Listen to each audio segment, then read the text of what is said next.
Hello everyone. आज हम पढ़े मैं आलोक कुमार हूँ। आज ग्रेविटेशन का एक इम्पोर्टेंट कॉन्सेप्ट पढ़ेंगे, टॉपिक केपलर लॉ। ठीक है, तो इसमें क्या बोलता है देखो, इसमें क्वेश्चंस आते रहते हैं, इम्पोर्टेंट भी है टॉपिक। इसमें क्या हुआ कि एक एस्ट्रोनॉमर था जोनास केपलर। ठीक है, ये साइंटिस्ट था, एस्ट्रोनॉमर। उसने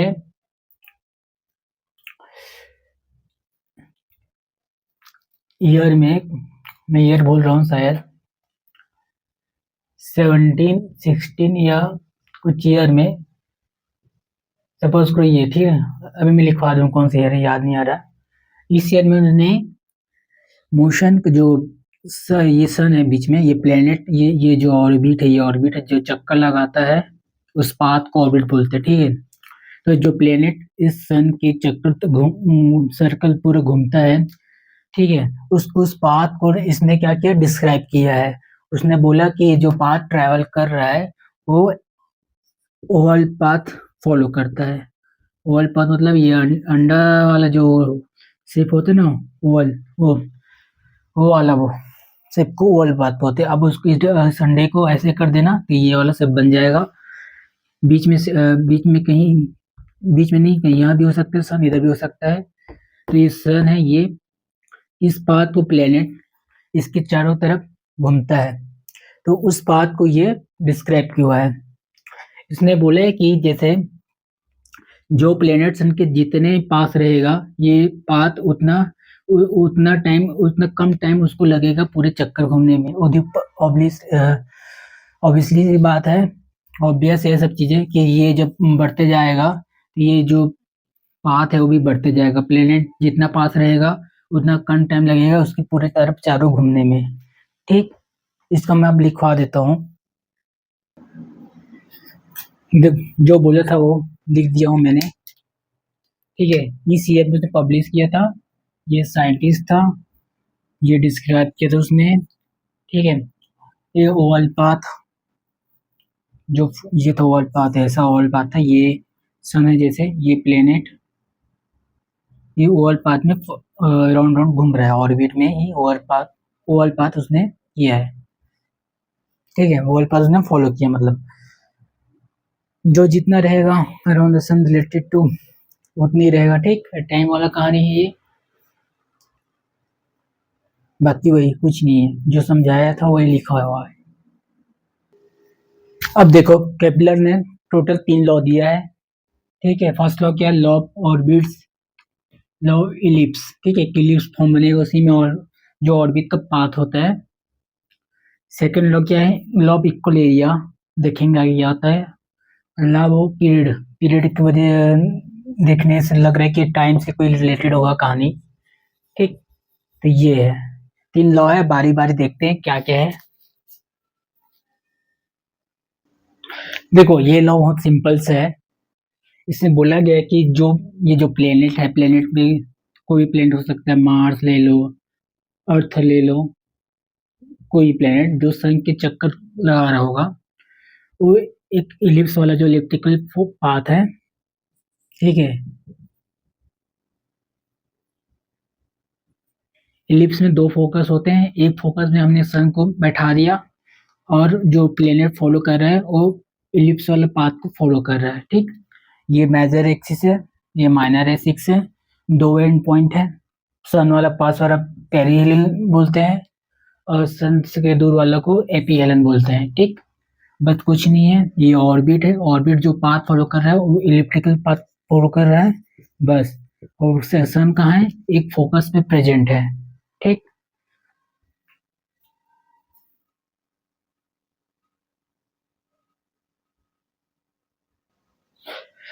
देखो जो मैं समझाया था उसी को फिर से लिख दिया मैंने। प्लेनेट जो रिवॉल्व करता है, जो चारों तरफ घूमता है, वो कौन सा पाथ फॉलो करता है, इलिप्टिकल पाथ फॉलो करता है। ठीक है, सन को हमने सेम से वही है। ठीक, सन है the focus point, focus point पर रख लेते हैं, और कुछ नहीं है। कोई भी सब डेफिनेशन देख लेना, एक ही मतलब है वो कुल मिला के।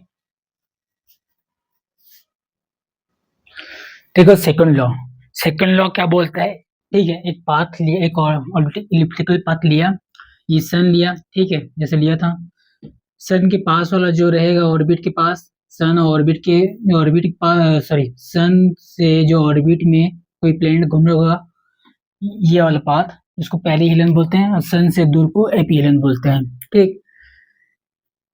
और ये जो डिस्टेंस, जो प्लेनेट सन के पास रहेगा उसकी स्पीड ज्यादा रहेगी, और जो प्लेनेट सन से दूर रहेगा उसकी स्पीड कम रहेगा, ठीक है। और ये जो डिस्टेंस ट्रेवल करता है ये दोनों इक्वल होते हैं, इसकी वजह से एरिया, सॉरी, दोनों के एरिया ये A1 A2 इक्वल होता है। और एक और कॉन्सेप्ट ये है कि जो एरियल वेलोसिटी होता है कांस्टेंट होता है, एरियल वेलोसिटी मतलब ये, ठीक है, ये व्यू की उसकी वजह से एरियल वेलोसिटी dA/dt ये होता है एरियल वेलोसिटी, ये कांस्टेंट होता है, तो इसमें T1 T2 कांस्टेंट है, इसकी वजह से A1 A2 कांस्टेंट है, ठीक है। ये हुआ कॉन्सेप्ट, बस इतना ही है इसमें। और इसमें कंजर्वेशन एंगुलर मोमेंटम वाला जो होता है ना, ये वाला linear momentum, conservation linear momentum, ये वाला कॉन्सेप्ट भी यूज करते हैं। जैसे ये डिस्टेंस ले लेगा, यहाँ से ये डिस्टेंस ले लेगा, इसकी मोमेंटम इसके अबाउट, ठीक है, तो ये वाला कॉन्सेप्ट भी यूज करते हैं इसमें क्वेश्चन सॉल्व करने के लिए।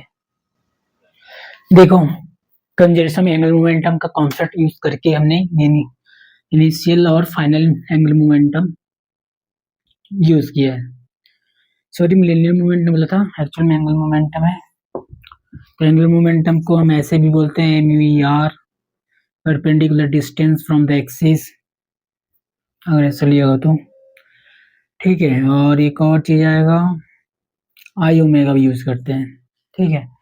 तो यहाँ पे वेलोसिटी, ये डिस्टेंस ज़्यादा है, यहाँ पे वेलोसिटी मैक्सिमम है, जैसे बताया था कि सन के पास जब प्लेनेट आएगा तो उस समय वेलोसिटी ज़्यादा रहेगी, सन से दूर जाएगा प्लेनेट तो वेलोसिटी मिनिमम हो जाएगी, रेडियस और डिस्टेंस जो है वो बढ़ जाएगा। तो ये कंजर्वेशन एंगुलर मोमेंटम से कुछ ऐसा भी क्वेश्चन आ सकता है। देखो, ये कथा लिखा गया है, जो बोला गया तो वही है, ठीक, इसमें कुछ चेंजेस नहीं है। एक इलिप्टिकल पाथ फॉलो करता है, लाइन सेगमेंट मतलब ये रहा लाइन सेगमेंट, 2 लाइन सेगमेंट, ये सन का पोजीशन था फोकस पे, ये एरिया था, ठीक है, इक्वल एरिया, ये होगा, कहाँ गया, ओके, ये पेरीहेलन वाला है ये, और ये एपीहेलन वाला पोजीशन, इस पॉइंट पे एपीहेलन, ठीक, बाकी कुछ नहीं है, बस वो राम कथा है उसका। अब देखो, ये है एरियल वेलोसिटी, जब कांस्टेंट होता है तो प्लेनेट कवर करते equal area equal interval of time में, ठीक है। D/dt होता है एरियल वेलोसिटी, और L क्या है, ये एंगुलर मोमेंटम है, ठीक।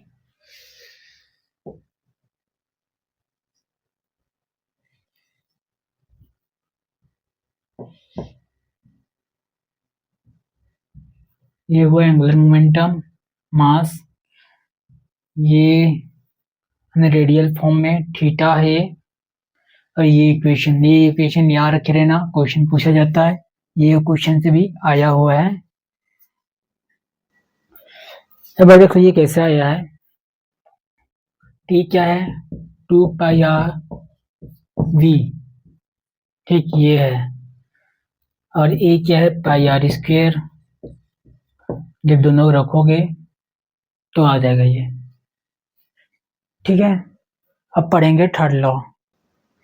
यह लॉ बहुत सिंपल है, बस इसमें क्या है, जो टाइम पीरियड है ऑर्बिटल का,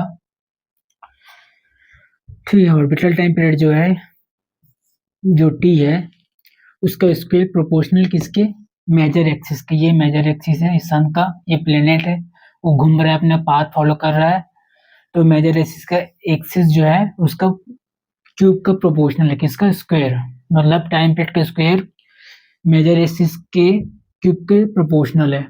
ठीक, बस ये रिलेशन शो करता है third law, law of period, और कुछ नहीं इसमें, बस सिंपल सा है।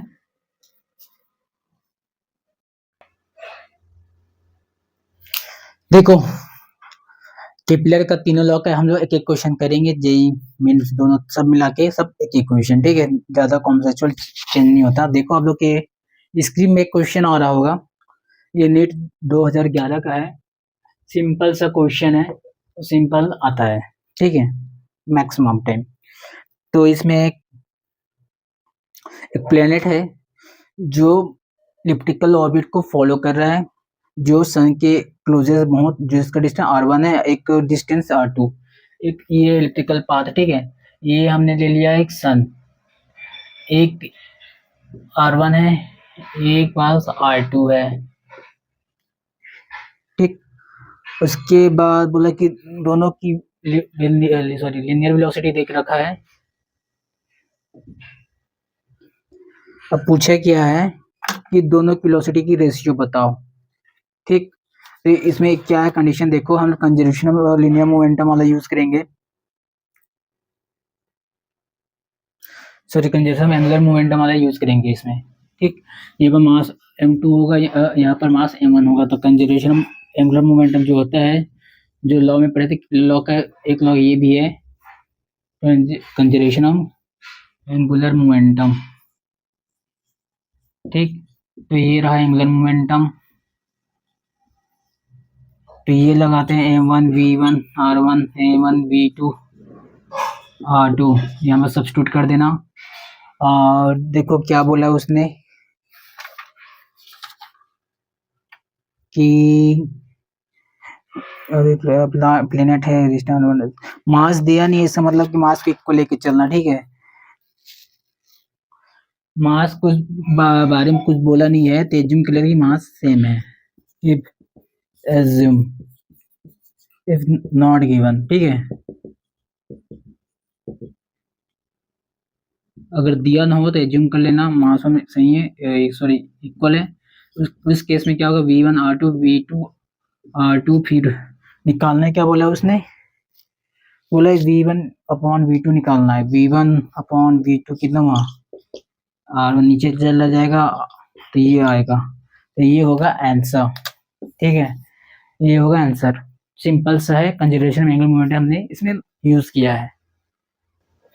और ऐसी question same to same JEE mains 2021 में भी आया हुआ है, तो करवा दे रहा हूँ, लेकिन सेम कॉन्सेप्ट है, कुछ चेंज नहीं इसमें, बस याद रखे रहना। उसमें रेशियो ना पूछ के एक वेलोसिटी पूछ दिया है। देखो क्वेश्चन है, ये केपलर लॉ का थर्ड लॉ वाला, इस पे बेस है ये, और ये नीट बहुत पुराना आया था, तभी देख लो आता है, मतलब पुराना या नया आएगा तो आया ही हुआ है। तो ये नीट आया था 1998 में से कुछ आया था ये, और जेई मेंस में आया था, जेई मेंस में आया हुआ है ये 1996 में, ठीक है।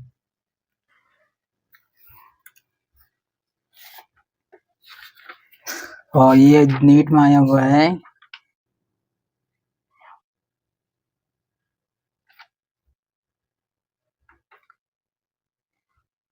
4 में आया हुआ है, ठीक है।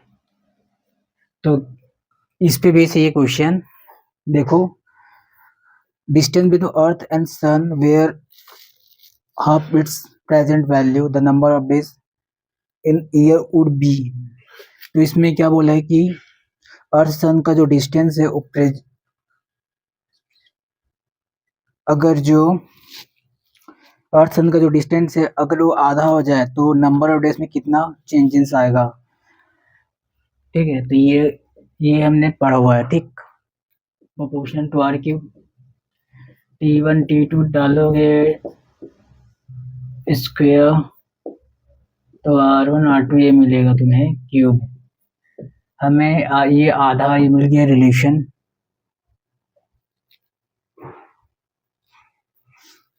ठीक।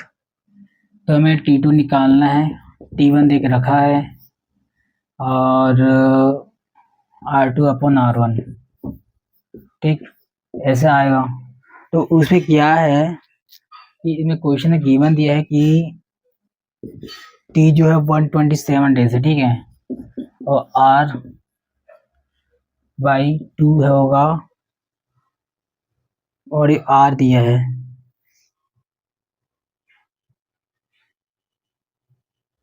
ठीक। तो ये T2 ये 3, उसके बाद ऐसे लिखेंगे टोटल 1/2, ये R हट करके भाई 1/2 और ये 3/2। डायरेक्ट मैं इसे बता देता हूँ आंसर कितने हुआ है, क्योंकि सॉल्व किया हुआ है तो कैलकुलेटर्स में किया हूँ, आप लोग मत कीजिएगा। तो ये जब सॉल्व करोगे तो ये आएगा, जो टाइम आएगा वो आएगा 29 डेज, सॉरी ईयर बोला है ना, ईयर बोला है तो 365 आएगा, ठीक। बस मैं दिया हुआ समझ रहा था, 365 आ गई। तो ये जब सॉल्व करोगे तो आता है 129 डेज, ठीक। सेम टू सेम दोनों में आया हुआ है, बस प्रोपोर्शनल यूज किया है।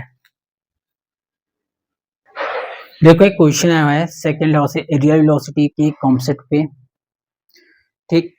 तो जो एरियल वेलोसिटी कॉन्सेप्ट वाला होगा, इसमें दिखा क्या, बोला क्या है, अब if the angular moment of planet of mass m moving around the sun in circular orbit is l, ठीक, और about the centre of the sun and the areal velocity, इसमें जो एंगुलर मोमेंटम दिया वो l देख रखा है, ठीक। हमें वो रिलेशन निकालना होगा एरियल वेलोसिटी का मोमेंटम मास के को मानकर, ठीक है, उसी में, क्योंकि जो ऑप्शन है उसी में ऐसा आया हुआ है, ऑप्शन ही के ऑप्शन हिसाब से हमें जो टर्म यूज कर एरियल वेलोसिटी निकालेंगे वो एल और एम के टर्म में यूज करेंगे, मतलब उसी फंक्शन में। ये एंगुलर मोमेंटम ये देख रखा है एल, और ये जेई मेंस में आया हुआ है 2019, ठीक। तो पहले एरियल वेलोसिटी देखो क्या होता है, D A upon D T, ये होता है एरियल वेलोसिटी, ठीक।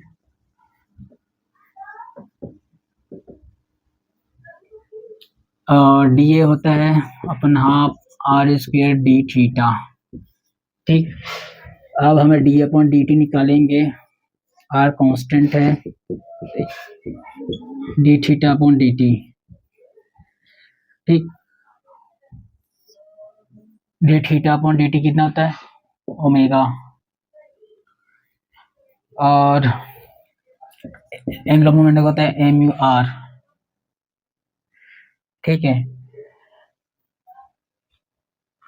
तो इसमें हम लोग क्या करेंगे, ये लिख देंगे, यहाँ सब्स्टिट्यूट करोगे, आप R² d theta equal to omega, R को एरियल वेलोसिटी ये भी आएगा, देखो इसमें एरियल जो वेलोसिटी रहेगा वो, ये तो हम सब्स्टिट्यूट करेंगे, साथ ही और देख लो, और साथ ही इसको हम ऐसे भी लिख सकते हैं, आई ओमेगा होता है MR इक्वल टू ओमेगा, ठीक। इससे हम ये वैल्यू इसे निकालेंगे, L upon M equal to होगा R इक्वल टू ओमेगा। अब इसको सब्स्टिट्यूट करेंगे एरियल वेलोसिटी में, तो L अपॉन M, ठीक। तो जब रखोगे एरियल वेलोसिटी तो यहाँ पर आएगा D upon D T L upon 2M, यही आंसर है, ठीक है, एरियल वेलोसिटी का। सिंपल सा तीनों लॉ पे तीनों क्वेश्चन हमने कर लिया है और तीनों आता रहता है।